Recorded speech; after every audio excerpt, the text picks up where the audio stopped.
तर नमस्कार मंडळी, चला तर आजच्या दिवसाला सुरुवात करूया। आज जायचं आम्हाला निवळी मार्केटला। सकाळी चालू, आता जाकादेवीतून माल टाकून आलोय।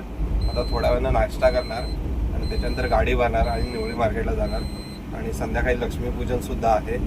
तर बघूया कशा प्रकारे काय नियोजन होते आजच्या दिवसाचं। फायनल गाडी वगैरे लोड केलेली आणि नंतर निवळीमध्ये आलो। म्हटलं आज तर निवळी मार्केटमध्ये थोडीफार गर्दी तरी असेल, परंतु मार्केट एकदम शांत होतं।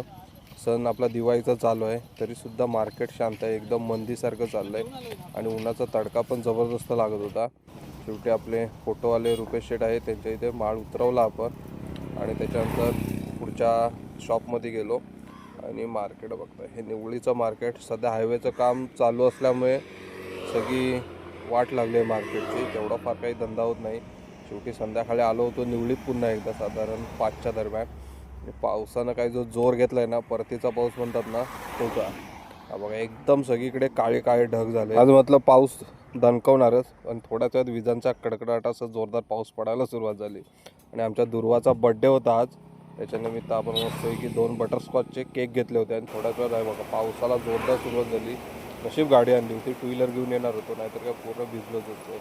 आणि संध्याकाळी होतं आपलं लक्ष्मीपूजन। पावसामुळे काही लाईट नव्हती, शेवटी सगळं लक्ष्मीपूजन अंधारातच करावं लागलं।